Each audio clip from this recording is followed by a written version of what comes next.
Good morning.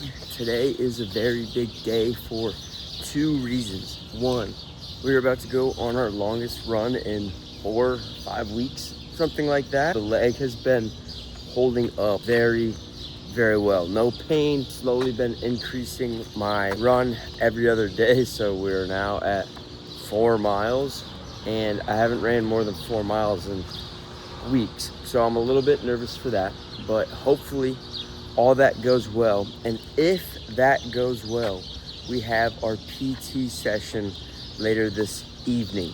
I'm hoping we can run our furthest run, go to the PT session, and they tell me everything is okay. If those two things happen, I go for this run pain-free, and I go to PT and they say I'm all clear, then we are unlocked. That's what I'm telling myself. If those two things happen and I'm all good, I will then start increasing mileage a little bit quicker rather than these baby steps right now. A lot of pressure on this because we have like 2.5 weeks before we actually have to start training. This is going to be our final test. We'll see how it goes. Welcome to today's video. All right, phase one just about to complete. We got a little greedy. Instead of doing our 4 miles, like we said, all systems to go. So I figured why not? I just push it a little bit. 4.5 miles. Wrap this run up. Another 1/4 mile to go. Hopefully things cool down all right, and then PT later today. That'll be the big one. That will be the big one. Okay, well, here we go. Sitting outside PT right now. Fingers crossed. Leg held up fine after that run. I don't know if it's placebo. Again, I'm just so sensitive to everything. And that was the longest run I've had in a while. So towards the end, my leg got a little tight, but I don't know if it was my IT band or just tightness from a little bit of a run. But we're about to walk into PT. First thing they do is check to make sure my hip's in place. If it is, I'm gonna be fired up. If not, I don't know what I'm gonna do. So here we go.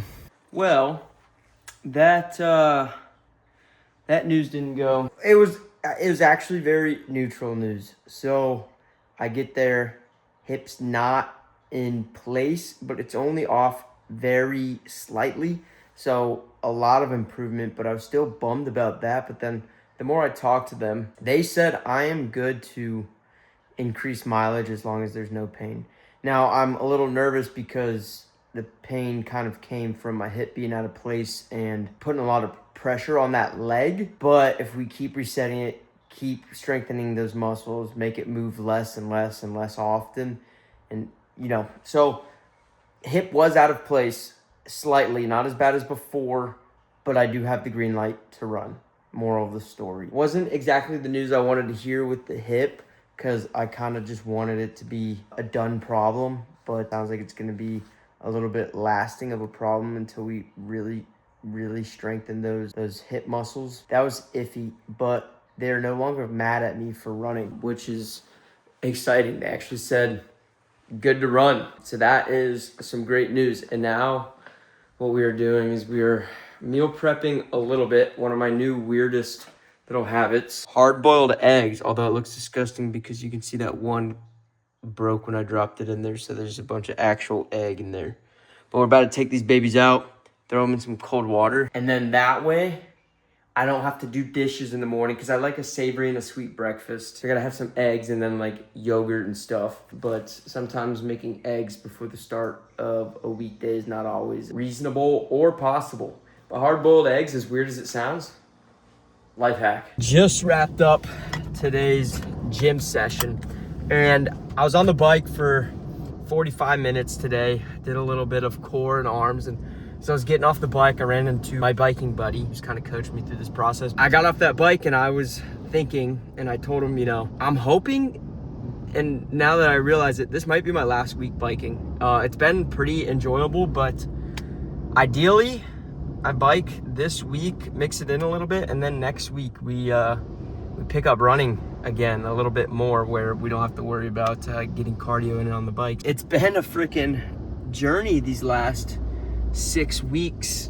It's been a journey these last 6 weeks on this recovery road, and knock on wood, I don't know if there's any wood in here. Hopefully we don't have to deal with the bike anymore, as much as I slowly started to like it. All right, let's go home, get breakfast, and get on with this day. So after my last marathon in February, I set a goal that in 8 weeks, I want to lose 12 pounds for 2 reasons. One, just kind of slimming down for summer. You're just in your bathing suit a lot more. But 2, if I'm going to run the sub 3 hours, being lighter helps a lot. And it's hard to diet down when you're mid-prep. A lot of people think that they're going to get into a marathon prep and lose a bunch of weight because they're running a lot, but it's not very true. Your body, 1, adapts, but 2, to perform, you need to eat. And it's hard to balance losing weight, being in a deficit, and also at the same time fueling some of these intense runs. So it's a lot smarter and a lot easier to lose this weight before you're in prep when you're not training for performance. I'll flash up a screen on what this journey has looked like about the last 8 weeks. Now, today's weigh-in wasn't actually great. My goal was to be 163. By the end of this, I was at 175, hovering around there, give or take a few pounds to start this off. And I have one final week to hit that 163, which is right within reach. So really just like a pound and a half this final week, which is very realistic and pretty on par.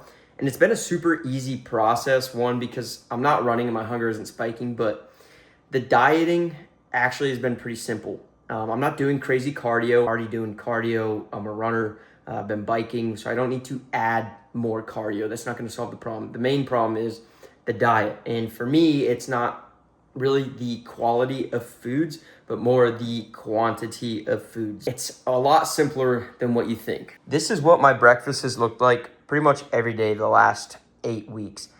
2 eggs. At the beginning, I was cooking them, but it's a lot more efficient to just hard boil a bunch at the beginning of the week, and then you've got them ready to go. Just peel them, a little bit of hot sauce. I actually really like the taste of a hard-boiled egg, as weird as that is. And then this is my favorite: Greek yogurt, a little bit of vanilla, protein powder, banana. If I have other fruit, I'll throw it in there. And then crushing up almonds. That way you get a little bit of crunch in every taste. I get the savory, I get the sweet. And that is not the lightest breakfast, but my #1 hack to losing weight is dinner. Getting a good breakfast is easy. Getting a good lunch is easy. But always around dinner time, that's when people tend to overeat. And if you can fight for that one meal to not stuff yourself, go to bed just slightly hungry, not hungry, just slightly hungry, not full. Just go to bed not full. 1, you're gonna sleep better, your recovery is gonna be better, but 2, that's where all those extra calories tend to come from. So I basically have been eating whatever I want throughout the day. I'm not fasting. I've gone down that rabbit hole before. It is dangerous for me, not optimal for me. I like my breakfast, but it's dinner. It's eating whatever I want for dinner, but really limiting the quantity and going to bed slightly hungry, and the weight has just fallen off. It's been a super easy process. I'm down almost 12 pounds. I guess this morning I'm down like 10 as of today.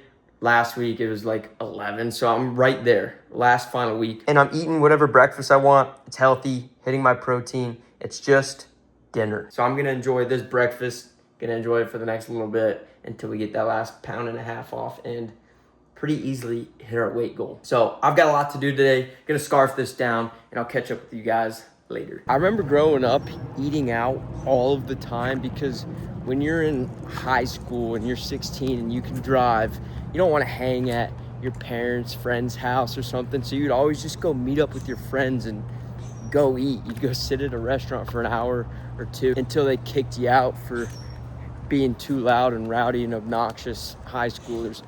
So now that I'm older, I like to cook at home. I feel better, it's cheaper, I like to make my own food. I don't ever really crave like fast food. It's not really my thing. But when I'm staying at a hotel and I don't have a kitchen and I'm not in an Airbnb and can't buy groceries and I have to eat out, I actually really enjoy going to eat the classic staples. So we're actually walking over to Chipotle right now. I used to eat Chipotle lunch and dinner. There was one summer where I had it probably 8 or 9 times a week. So yes, some days I ate it twice a day. And then I burnt myself out a little bit and didn't eat it for like a year. But now I'm over that hump of being burnt out, and It's just a freaking classic, and it's Gaines. So that was just a little rant. Every time I eat out at one of these chain fast food places, it just makes me think of high school, because if you were hanging out with your buddies, probably meant you were just sitting at a restaurant, or let's go grab Chipotle, Chick-fil-A, whatever, who be it. Wow. Look at that. Okay, well, living la vida loco. The dream. I am not going to be a Debbie Downer, because one thing I'm so excited about for tomorrow is tomorrow we have our longest run in a long time.